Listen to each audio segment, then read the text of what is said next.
We're all familiar with alter egos. Clark Kent is Superman, Bruce Wayne is Batman, and Peter Parker is Spider-Man. These heroes lead double lives to hide their true power from the public and their enemies. They pretend to be one of us and walk right under our noses until a crisis erupts and they save the day. These are fictional characters, but unfortunately we have characters in the real world who live double lives.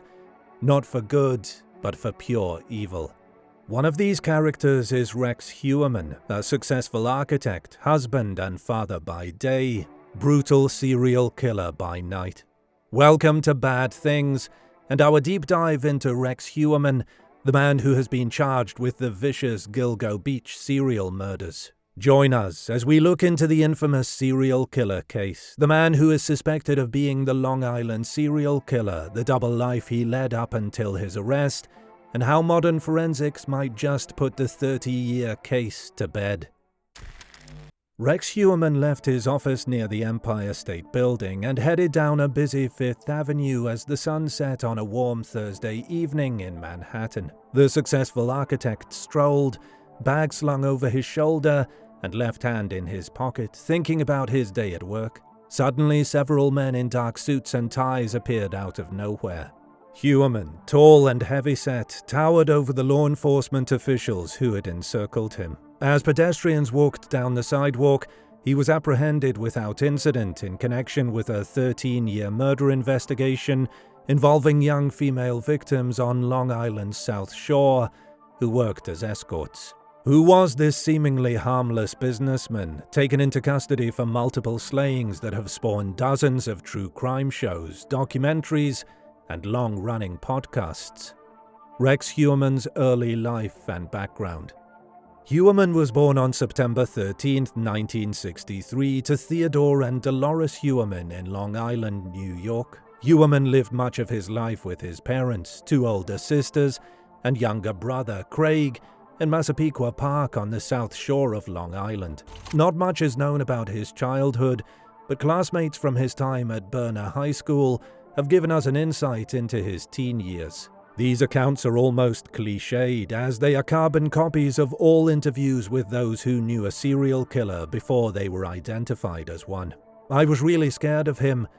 He was the type of guy if he snapped, he could really hurt you. Berner High School graduate John Parisi would tell a news outlet. He was disillusioned and misguided. You had to be very careful, Parisi added, adding that the slender teenager was everyone's punching bag. He got picked on a lot. He would take it and walk away.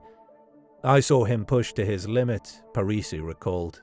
Parisi recalled a particular event in which a then pre-teen Heuermann was singled out and targeted by his 6th grade classmates. He claimed that the bullying stopped when a teacher interfered, but classmates continued to mock Heuermann throughout high school.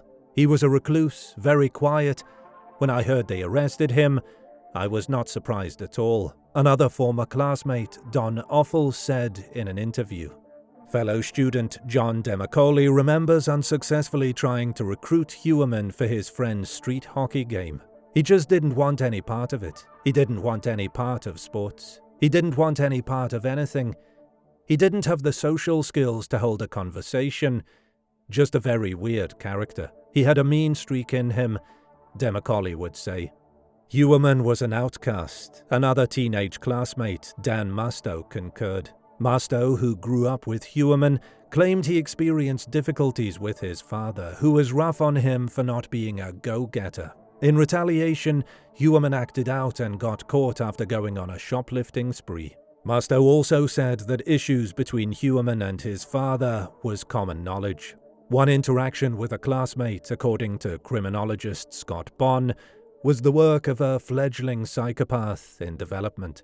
In 1980, Berner High School staged a production of Arsenic and Old Lace, a grisly play by Joseph Kesseling that follows a pair of deranged sisters who poison, lure, and bury a dozen elderly men in their cellar.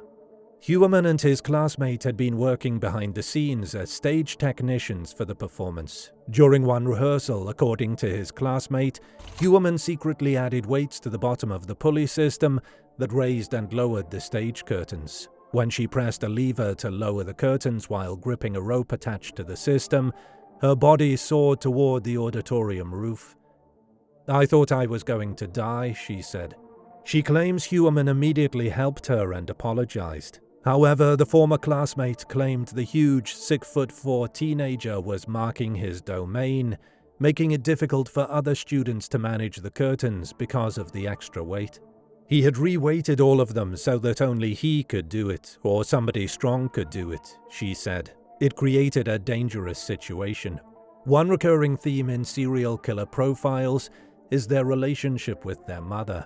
Ed Kemper, Charles Manson, and Henry Lee Lucas are glaring examples of this. Scott Bonn, who accurately profiled the Gilgo beach killer in 2011, said that he had heard Heuermann's mother was controlling and domineering, which might have influenced his warped persona.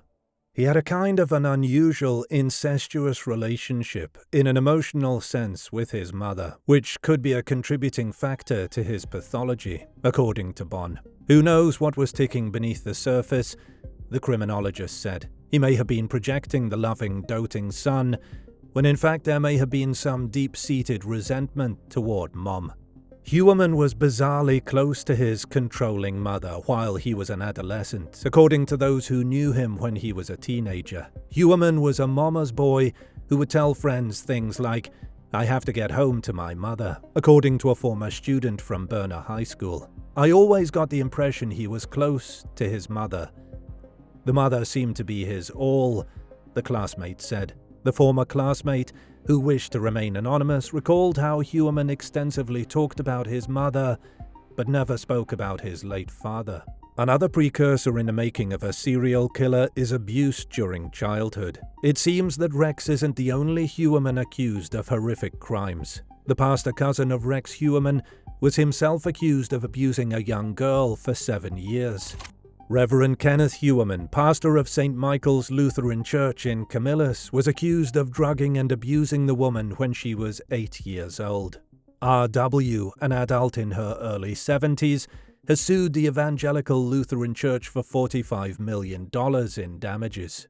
She stated that years of ritualistic abuse had caused her to develop dissociative identity disorder. According to the complaint, she says that Pastor Ken assaulted her from 1961 until 1968, generally in front of several male attendees and one of their spouses. The woman notified church authorities about the alleged abuse, but they did nothing to stop the pastor and instead shielded him, she said in the complaint. According to the victim, Reverend Heuermann threatened to hurt and murder her. During a deposition, Reverend Heuermann was questioned whether he had ever touched the victim, to which he replied, "Never, never, never, never, never." Reverend Heuermann died on November 4, 2024, in a senior citizen living home in Camillus, near Syracuse. Public documents show that Rex Heuermann's grandfather, William Heuermann, and Reverend Heuermann's father, Alfred Heuermann, were brothers. Was Rex another victim of Pastor Ken during his childhood? Childhood abuse may not be the sole excuse for the making of a serial killer, but it is an undeniable factor in many of their backgrounds. Heuermann's professional career. Rex Heuermann, although an awkward teenager, went on to become a somewhat successful businessman in later life. Heuermann graduated from Berner High School in 1981. 5 years later, in 1986, he graduated from the New York Institute of Technology with a degree in architectural technology and began working with Harvey Rothenberg Architects. By 1990, Heuermann had moved on and worked for Greer Construction Corporation. Heuermann also married his first wife, Elizabeth Ryan, in 1990, according to a wedding announcement from St. Peter's Church in New Brunswick, New Jersey. Heuermann was an intern at the time, and Ryan worked as a junior planner for an office supply firm in New Jersey. The specifics of Ryan and Heuermann's split, such as the cause of their separation, are still unknown. 1994 was a busy time in the life of the suspected serial killer. According to property records, he bought the house he grew up in from his mother, Dolores, for $170,000 and divorced Elizabeth Ryan. Heuermann finally stepped out on his own and incorporated his own architectural company, RH Consultants and Associates.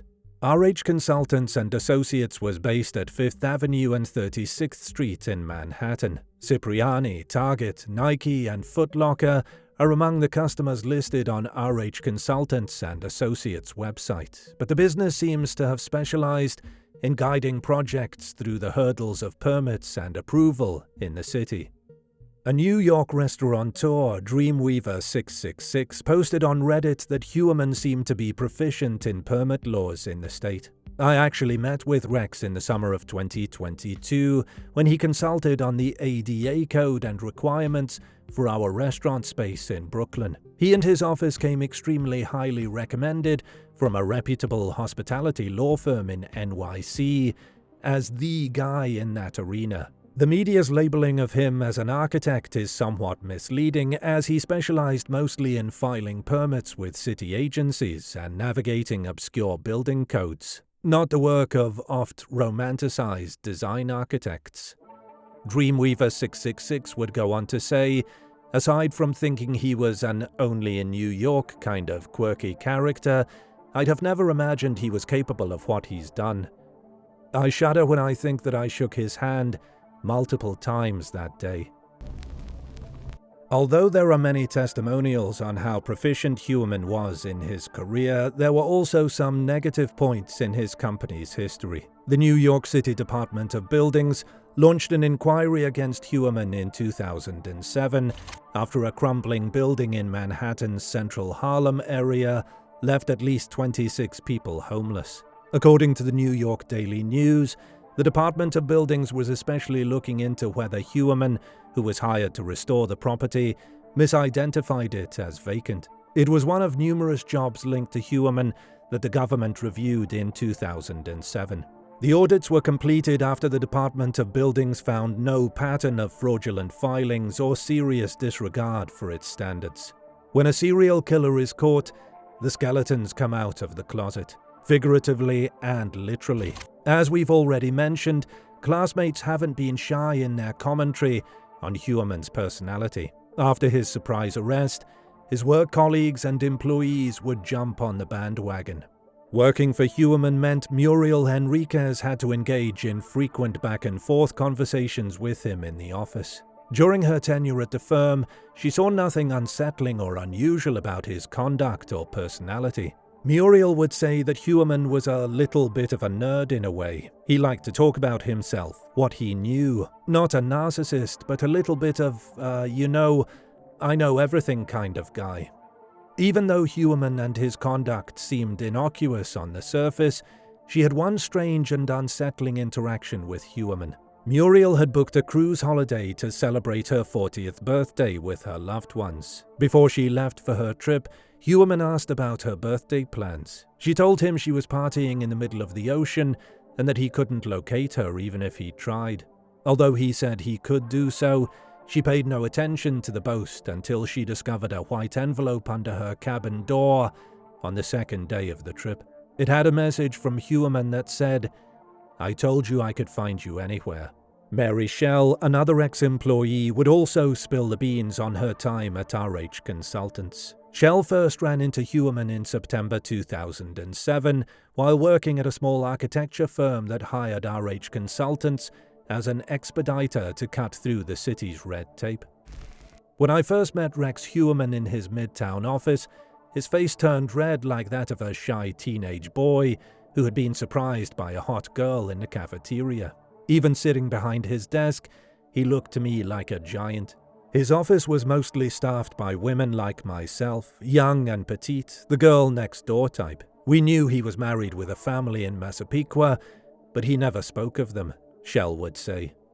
Speaking after Heuermann's extensive gun collection was found after his arrest, Schell said, "He famously loved guns, and we all knew that he was a collector. He would frequently invite colleagues to go hunting or shooting at the range, including one of my attractive co-workers that he seemed to mention the idea to every time they spoke. She never accepted the offer, confiding in me it sounded dangerous and creepy. My former colleagues described how he gushed about his bear hunting trips in particular, baiting an area and laying in wait. More than once, he gleefully described the process of dressing the game, seeming to delight in grossing his employees out. By June 2010, Shell had left her job at the architectural firm she was working at and took up a position at RH Consultants, where she worked for Heuermann for 3 months. After leaving, Shell would keep in touch with former colleagues who seemed to be struggling with Heuermann. He had become increasingly antagonistic, attempting to poach clients from other firms and accusing them of doing the same thing. When one of Heuermann's employees quit and started her own company, Heuermann was enraged. Knowing they kept late hours, he was spotted outside the building, gazing up into the second-floor window where the new firm was based, in the early evening.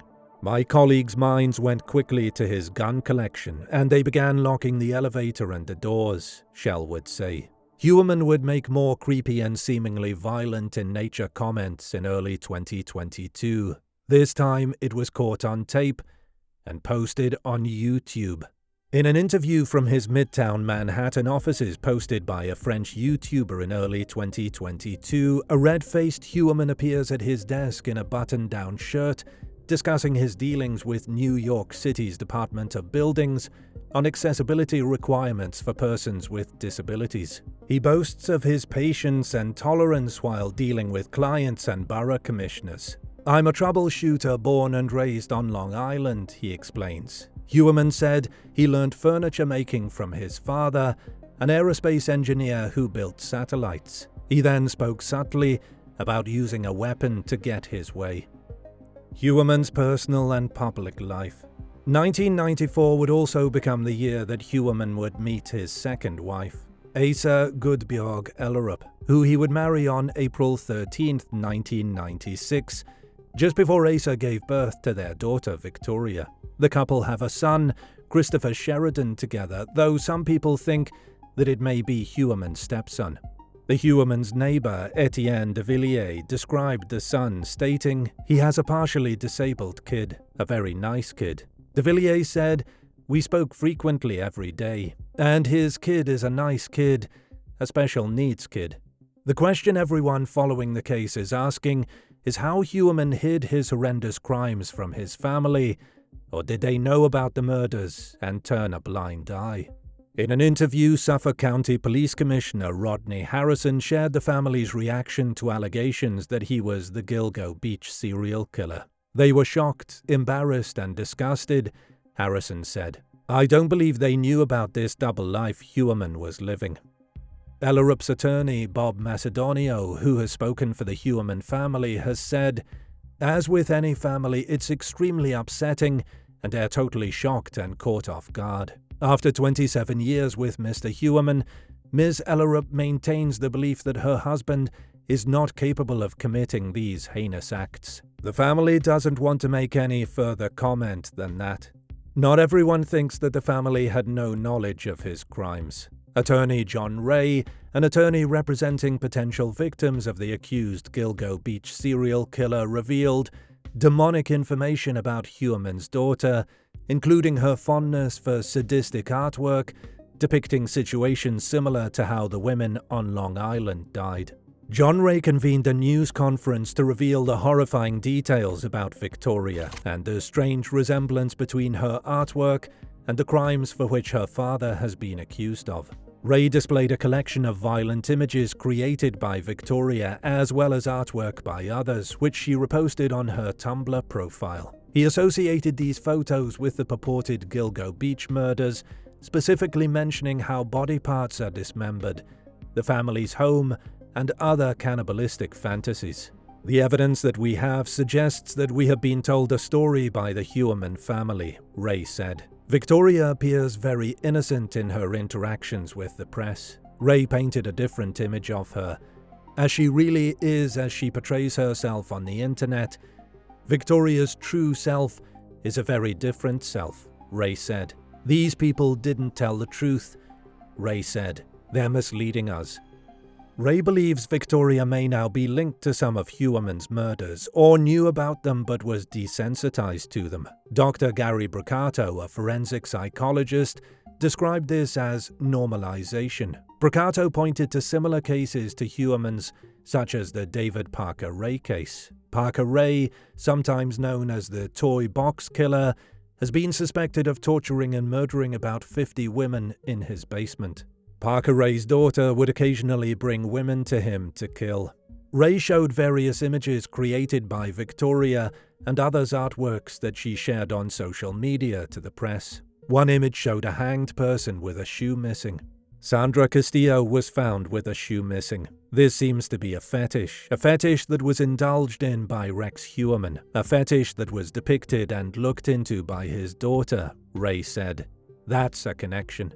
Another picture depicts a hung man with hair identical to Rex's, Ray claimed. One picture looks to be of half-eaten remains, which Ray attributed to Victoria's interest in cannibalism. There are many pictures beside what I'm showing you that are equally bad or worse, Ray said. We chose these pictures because of their significance in relation to Rex Heuermann as well as his daughter Victoria. It's demonic. How else would you describe it? They're human devils. They're evil. There was no double life, Ray would say. John Ray's witch hunt comments don't take into account that hiding as a serial killer with a seemingly normal life has been done before. Predatory serial killers such as Gary Ridgway, John Wayne Gacy, Robert Hansen, Richard Cottingham, and Dennis Rader learned to hide their deepest desires and gruesome acts. They all had families and regular jobs while creating misleading facades of normality to fit in and hide their crimes from society. 1 week after Heuermann was arrested, Asa Ellerup filed for divorce in the Suffolk County Supreme Court. Heuermann's interactions with his neighbors ranged from reclusive to confrontational while living in his home in Massapequa Park. Heuermann's long-term neighbor, Etienne de Villiers, told news outlets that Heuermann made his wife feel uncomfortable on numerous occasions. My wife would sunbathe in the backyard occasionally, but he would stand over the fence because he was a tall guy. He would constantly say he was 6'4", 250 pounds, and he would try to start conversations with her. My wife finally told me a few times that she was getting creeped out a bit by him, so I had a conversation with him. It wasn't pleasant. It wasn't a pleasant conversation. We spoke pretty harshly, but he didn't get aggressive or anything. After that, he never did it again, de Villiers would tell news outlets. De Villiers continued by saying he was strange and odd. People would stay away from his house. I mean, they would literally cross the street because the house was such a mess. He tried to buddy up because he wanted some friends. Nobody in the neighborhood ever talked to the guy. The house was a mess, but he stayed to himself pretty much. So he asked me to play cards and tried to buddy up a couple of times, but I kind of stayed away from him. When I had that altercation with him, I basically threatened him to stop leering at my wife. He backed off. De Villiers claimed to know Heuermann's second wife and their 2 children, but not his first wife, Elizabeth Ryan. The wife was a bit on the odd side too. She kept to herself most of the time, and whenever I spoke to her, it was just 2 or 3 word things. The kids, I really always felt sorry for the kids. The son is a special needs kid who just got his first dog a couple of weeks ago. It just brightened him up. He's a sweet kid, and they always used him to do the garden work and plow the snow, and they kept the kid busy doing the manual labor around the house. The daughter is also a nice young girl that kept to herself. Very quiet, very shy, and rarely I spoke to her. Just hello and goodbye, de Villiers would say. The Gilgo Beach serial killings. When 23-year-old Shannon Gilbert disappeared from a gated neighborhood on Long Island's south coast in May 2010, a search was launched that surprisingly uncovered multiple murder victims along a desolate beach highway. Some of these cases were related to other human remains discovered on Long Island, and several more may be connected. The case generated national attention, with the media referring to the killer as the Long Island Serial Killer, or LISK. The victims: Melissa Barthelemy. On December 11, 2010, while looking for Shannon Gilbert, police discovered the first remains near Gilgo Beach off Ocean Parkway. This victim would later be identified as 24-year-old Melissa Barthelemy. Melissa, a sex worker and aspiring hairdresser, was last seen outside her apartment on Underhill Avenue in the Bronx on July 12, 2009.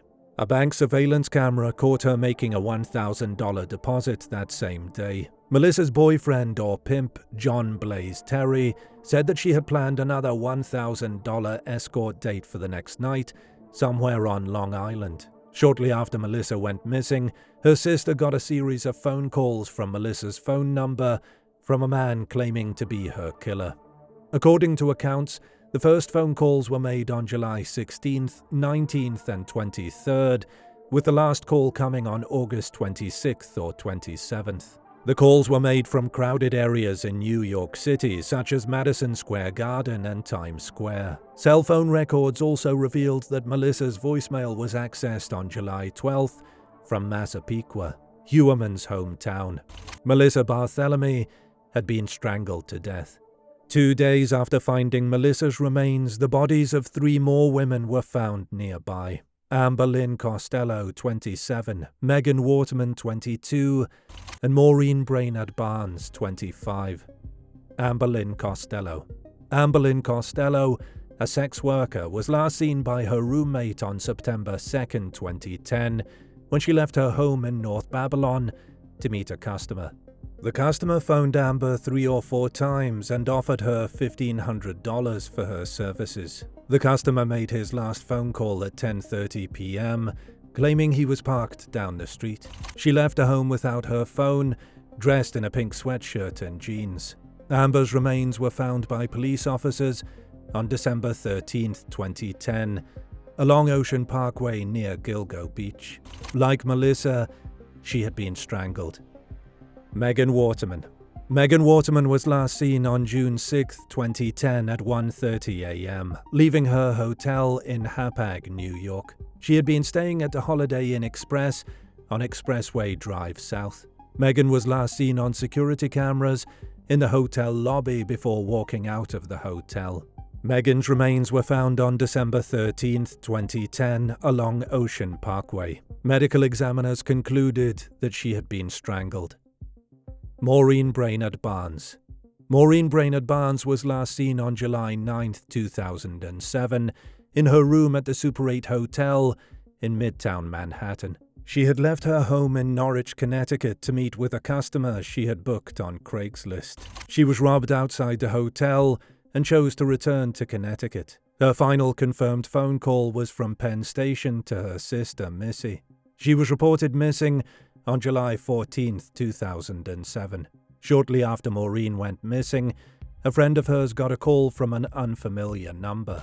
The man on the line said that he had recently seen Maureen and that she was living in a whorehouse in Queens.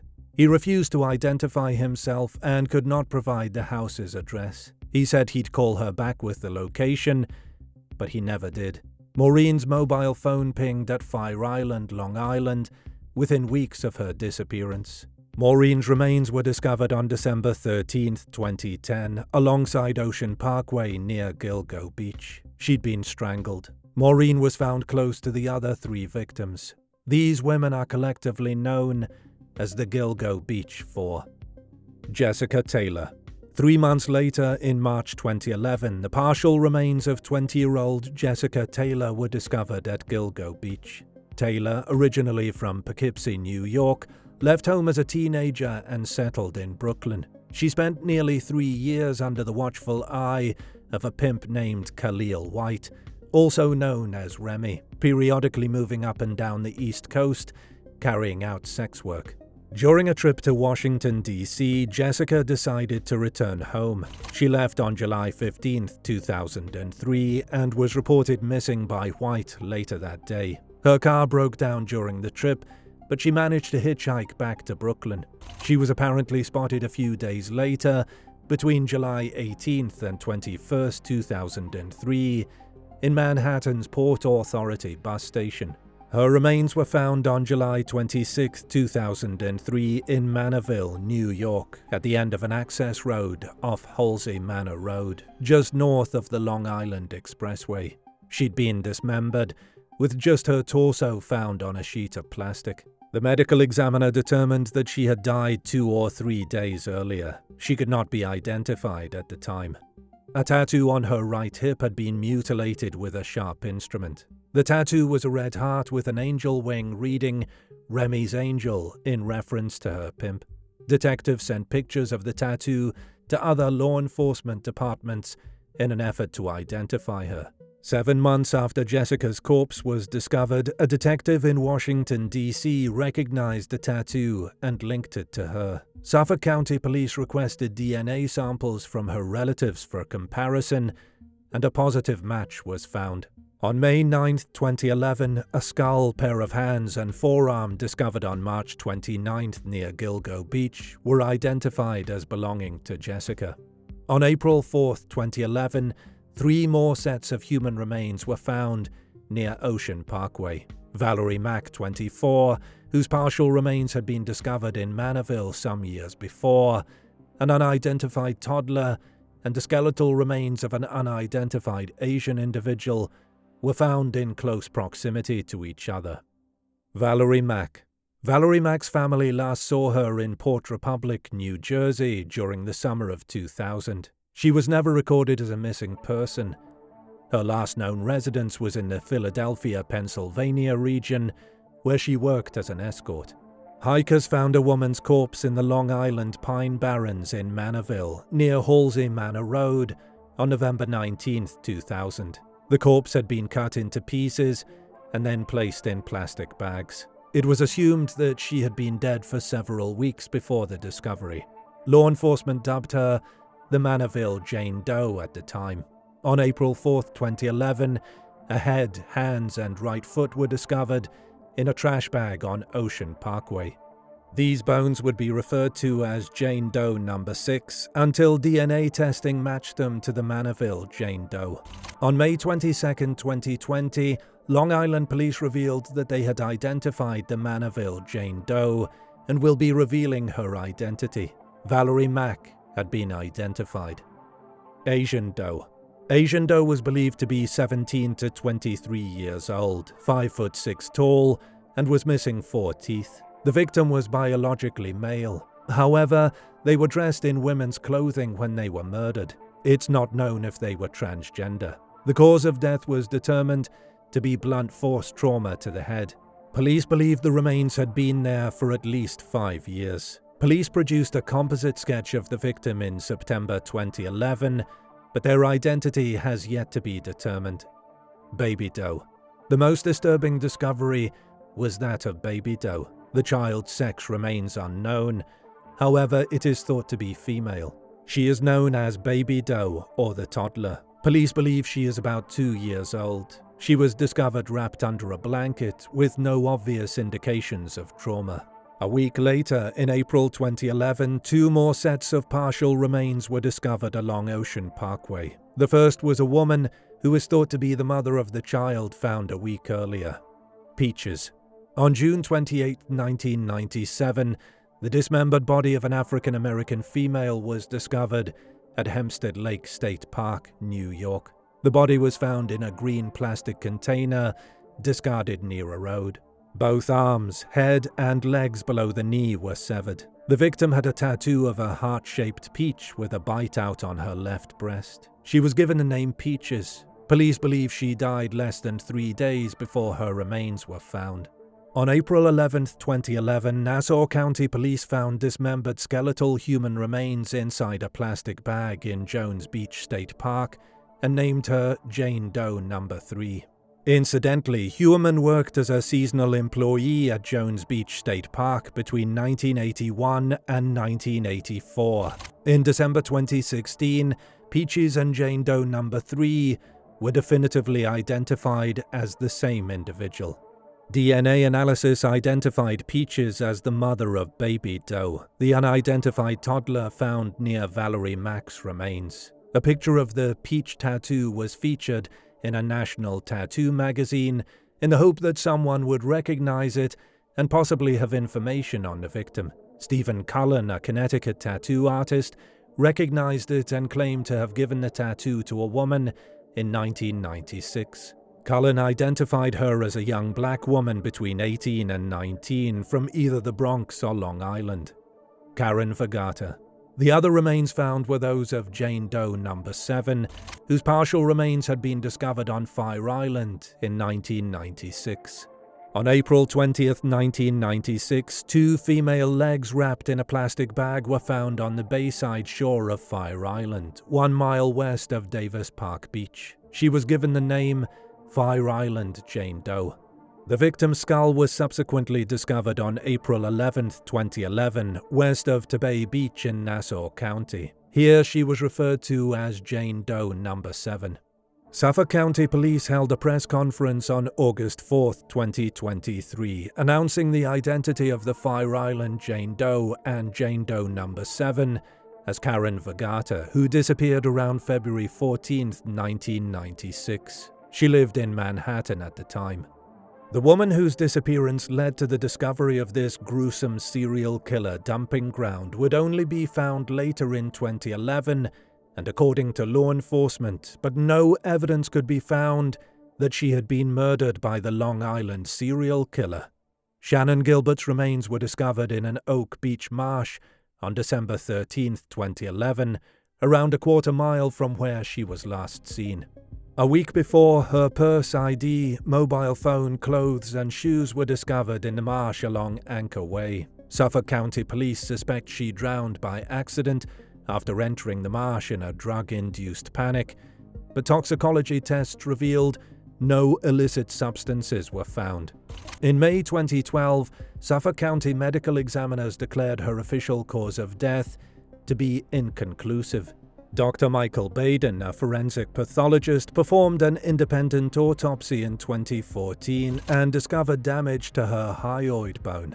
Dr. Baden said, "There is insufficient information to determine a definite cause of death, but the autopsy findings are consistent with homicidal strangulation." Dr. Baden also noted that her body was discovered face up, which is unusual for drowning victims. While authorities have officially connected 10 victims to the Long Island serial killer during the investigation, 6 more sets of remains were discovered in the same location around the same period. Although these other victims have not been formally identified as part of the investigation, speculations about how they may be linked have been circulating for years. The answer to this question would be cleared up in 2014. It turns out that Long Island had become a favored dumping ground for more than one serial killer. In July 2014, John Bittrolf was charged with the murders of Rita Tangredi and Colleen McNamee. He was also suspected of killing a third woman, Sandra Castilla. Tangredi, 31, was discovered beaten and strangled to death in 1993, and McNamee, 20, was murdered in the same way the following year. Both women's remains were dumped in forested regions on Long Island's south coast, Tangredi in East Patchogue and McNamee in adjacent North Shirley. As in many other cases familial DNA has helped solve, modern DNA analysis directly linked him to the murders. Bittrolf's brother violated an injunction and was forced to provide a DNA sample. That sample was submitted to a statewide database where it matched fluid samples collected from the 2 victims, and a direct link to John Bittrolf was established. Following his arrest, another sample was obtained from him and used by prosecutors during his trial. In September 2017, Bittrolf was found guilty of 2 murders and sentenced to 2 consecutive life sentences. From the onset, investigators felt that Bittrolf and the Long Island serial killer were 2 different people. Suffolk County District Attorney Tom Spoter dismissed any potential links to the Gilgo Beach case, saying there was no evidentiary or investigative link between the 2. True crime enthusiasts following the case were under the assumption that law enforcement would take a back seat for the next few years in the investigation, but nothing could be further from the truth. In January 2019, State Senator Phil Boyle introduced a bill in the state Senate encouraging the Commission on Forensic Science to use genetic genealogy to identify victims. 1 year later, on January 16, 2020, Suffolk County Police published photographs of a belt discovered at one of the Gilgo crime scenes. The initials HM or WH, depending on the orientation of the belt, are stamped on the leather. Police think that the killer had handled the belt and it did not belong to any of the victims. Coincidentally, Rex Heuermann's grandfather's initials are WH. On June 28, 2021, Senator Boyle held a news conference looking for answers from Suffolk County authorities about the investigation into the victims' remains discovered along Gilgo Beach. Boyle recommended that New York State Attorney General Letitia James appoint a special prosecutor to review the first phase of the inquiry. Letters were also sent to the Suffolk County Chief of Police and County Executive.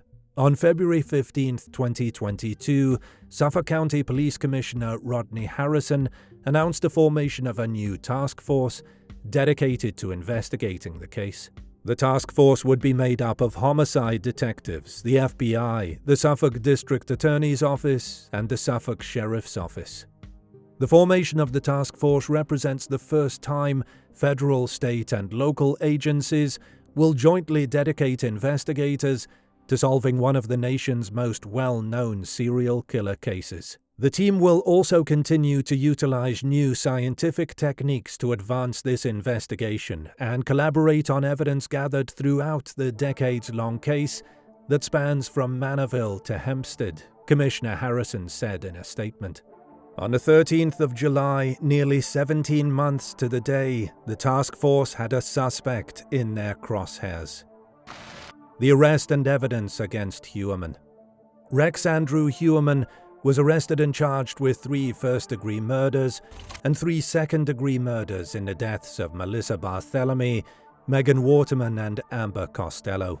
The detectives issued a statement stating, although the defendant is not yet charged with any crimes as to the disappearance and murder of Ms. Brainard Barnes, Rex A. Heuermann is the prime suspect in her death, and claimed there is sufficient proof of his involvement in her murder.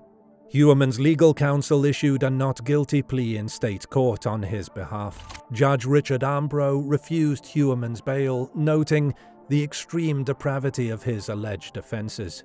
As with the ongoing Brian Kohberger case, a car used in a crime served as a catalyst in the investigation. In March 2022, Heuermann was named as a person of interest in Costello's murder, when authorities connected him to a pickup truck that a witness spotted in 2010.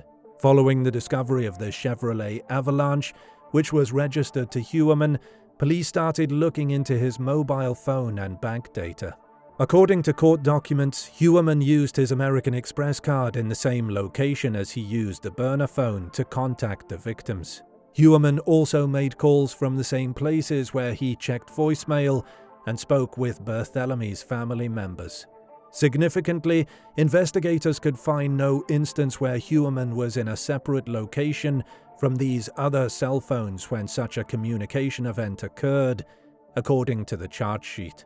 American Express data acquired by a subpoena showed Heuermann's regular Google Pay payments to Tinder. According to Tinder data, Heuermann, who used the name Andy on his Tinder profile, was linked to a phone number associated with one of the burner phones. That burner phone was connected to an email address created on January 15, 2011. A search warrant on the email account found selfie images appear to have been taken by defendant Rex Heuermann of himself, according to the report. According to court filings, another burner email account was used to conduct thousands of searches related to sex workers, sadistic, torture-related pornography. This same email account was used to search for active and known serial killers, the disappearances and murders of Brainard Barnes, Barthélemy, Waterman, and Costello, as well as a number of podcasts and documentaries about the investigation and articles about the task force investigating the murders. In July 2022, forensic experts found that each of the female hairs retrieved as evidence from the bodies of Brainard Barnes, Waterman, and Costello belonged to another unidentified female in the mitochondrial haplogroup K1C2. In layman's terms, all 3 hairs found on the bodies could possibly come from one woman. On July 21, 2022, an undercover investigator covertly recovered 11 bottles in a trash can in front of Heuermann's home. The Suffolk County Crime Laboratory collected swabs from the bottles and forwarded them to the forensic lab for DNA analysis.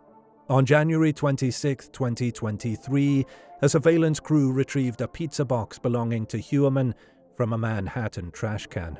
This pizza box was sent to the Suffolk County Crime Laboratory for analysis, where a swab was taken from the leftover pizza crust, investigators would say. By February 24, 2023, DNA testing on the bottles and pizza crust was underway.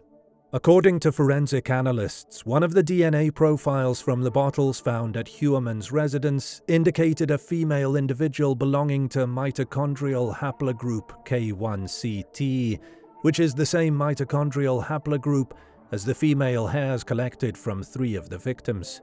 Based upon the investigation and evidence recovered to date, that female is believed to be the wife of the suspect, Heuermann, according to the court filings.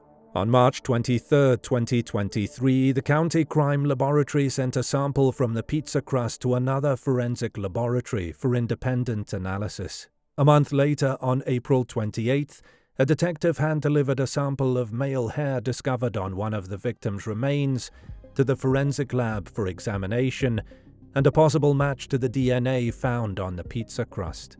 According to court papers, a forensic test confirmed on June 12, 2023 that the male hair recovered on one of the victims and the pizza crust swab had the same mitochondrial DNA profiles. With DNA evidence on hand, according to reports, detectives executed more than 300 search warrants at Heuermann's Massapequa Park home and Manhattan Architectural Company after his arrest. As far as we know, investigators have not found any evidence pointing to the murders being committed on the property, but a treasure trove of evidence was found implicating Heuermann. The search unearthed a cache of 279 firearms, many of which were unregistered, found in a deep basement vault big enough for a person to walk inside. Although for obvious reasons, prosecutors have kept what was found inside the house close to their chests, some leaks have given the public an insight into what was found in the house. During a second search of the property, a grisly book of murder scene photographs was discovered. The book, Death Scenes, a homicide detective scrapbook, is a collection of strange and gruesome crime scene images shot by California investigator Jack Huddleston, which was supposedly discovered on a kitchen table. Investigators also found what seemed to be a disturbing picture of a woman with a bruised face. The harrowing artwork seized by law enforcement depicts a blonde woman's face with black pupils and bruises under her eyes. A child-sized doll in a huge wooden and glass cabinet was also discovered inside the house. It's unclear how this doll relates to the crime, but officers confiscated it from the residence while gathering evidence. Suffolk County District Attorney Raymond Tierney told journalists that his team had turned over 8 terabytes of data to Heuermann's defense team. We're talking about a 13-year-old case, so we're talking about a massive amount of material, and don't forget it is continuing, because the investigation is continuing, Mr. Tierney told reporters. It had to be done in a way that made sense to us, but also to the defense, and we were able to catalogue everything that we provided. The evidence against Heuermann is staggering, and his defense team is in for the most challenging trial of their careers. Let's take a look at the evidence against Heuermann, according to court papers. Evidence against Heuermann in Maureen Brainerd Barnes's case. A hair found on a belt buckle used to bind Brainerd Barnes was matched to Heuermann's wife, Asa Ellerup. Credit card statements show that Heuermann's family was in Atlantic City when Brainerd Barnes went missing while Heuermann remained in New York. Evidence in the Sandra Castilla case. Hair samples found on Castilla's body match Heuermann's DNA. Another hair found on Castilla is linked to a woman who lived with Heuermann shortly before Castilla's disappearance. Evidence in Jessica Taylor's case. Hair samples found at the crime scene where Taylor's remains were discovered match Heuermann's DNA. A witness saw a vehicle matching Heuermann's at the location where Taylor's body was later discovered. Vehicle records show Heuermann purchased a Chevy Avalanche shortly before Taylor's death and traded it days after her remains were found. Heuermann accessed an article about Taylor's murder and attempted to erase his browsing history. Heuermann's wife and children were out of state at the time of Taylor's disappearance and murder. Evidence in Valerie Mack's case. A hair found at the crime scene on Valerie Mack's wrist matches Heuermann's daughter's DNA. The HK planning document, which was found on Heuermann's computer, was created the year Valerie Mack was murdered. The document shares many similarities to aspects of Mack's case, including references to Mill Road and the location where her body was found. By far the most incriminating circumstantial evidence found is the HK 2002-04 document found on a hard drive found in Heuermann's basement, which appeared to be the suspected serial killer's planning document, according to court records. This comprehensive troubleshooting list comes complete with a serial killer shopping list, how to prepare a body, and 87 disturbing points on how to commit and possibly get away with murder. By March 2025, Heuermann had been charged with the murders of Maureen Brainerd Barnes, Melissa Barthélemy, Megan Waterman, Amber Costello, Jessica Taylor, Sandra Castilla, Valerie Mack. As has happened in previous multiple murder trials, prosecutors concentrate on the cases they can prove with concrete evidence. This seems to be the case in the prosecution of Rex Heuermann. Web sleuths, investigators, and the families of missing or murdered victims are sure that Heuermann is responsible for many more murders than he has been charged with. Heuermann may be responsible for the murders of at least another 11 victims. Questions left to be answered in the case. There are still numerous questions left to be answered in this case, but one unfathomable question is how Heuermann managed to lead the double life he did, and why it took so long to catch him. In our opinion, the answers to these questions are time and technology. Simply put, it was easier to commit serial murder when bodies started piling up at Gilgo Beach. From the 1970s to the 1990s, serial killers like Ted Bundy and the Green River Killer dominated headlines. Today, however, we encounter relatively fewer twisted stories about ruthless serial killers. Following the 3-decade serial killer boom, an abrupt decline occurred. Almost 770 serial killers operated in the United States during the 1980s, with little under 670 in the 1990s. The rapid drop began with the new century, when the rate plummeted below 400 in the 2000s and was still slightly above 100 in late 2016.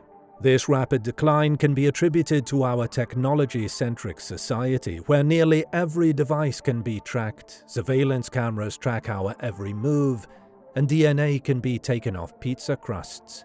The rate at which DNA technology and databases have advanced in the last 2 decades is astonishing for the general public, but a boogeyman for the serial killer. From 1985 to 2007, Lonnie David Franklin, or the Grim Sleeper, murdered at least 10 people across Los Angeles. Franklin evaded prosecution for 22 years before being tripped up by decades-old DNA. Joseph James DeAngelo, also known as the Golden State Killer, committed at least 13 murders, 51 rapes, and 120 burglaries in California between 1974 and 1986. His capture is attributed to or blamed on his DNA. But police didn't initially match the DNA at a crime scene to him.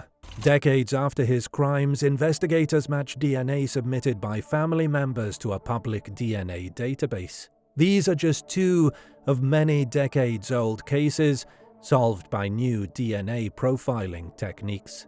It was just a matter of time before the Long Island serial killer would be caught in the same manner. On how Heuermann led his double life, we can only assume that his marriage and relationship with his children weren't particularly close or caring. This is evident by his wife's lightning-fast divorce proceedings after his arrest, the weird and macabre items removed from their home, and the multiple vacations they took apart from each other. In the past few years, law enforcement has done a sterling job of potentially solving this complex case, but they have come under severe criticism on the initial handling of the multi-victim case.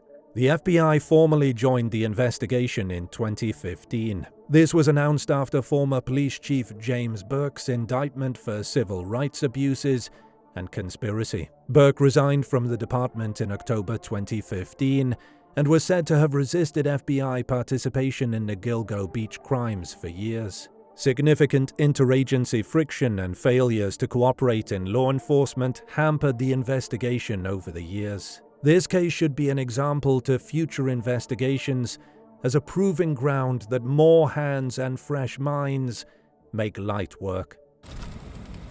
Rex Heuermann's case is a perfect example of how killers can hide in plain sight, fooling family, neighbors, and work colleagues into believing that they are just normal law-abiding citizens. Things they can't fool are the hard work of dedicated law enforcement officers, families with no closure, the internet, and ever-advancing technology used in the modern crime-fighting era. For years, the Gilgo Beach murders remained an unsolved mystery. Now the world watches as one man faces justice. But is this truly the end of the story? We think not.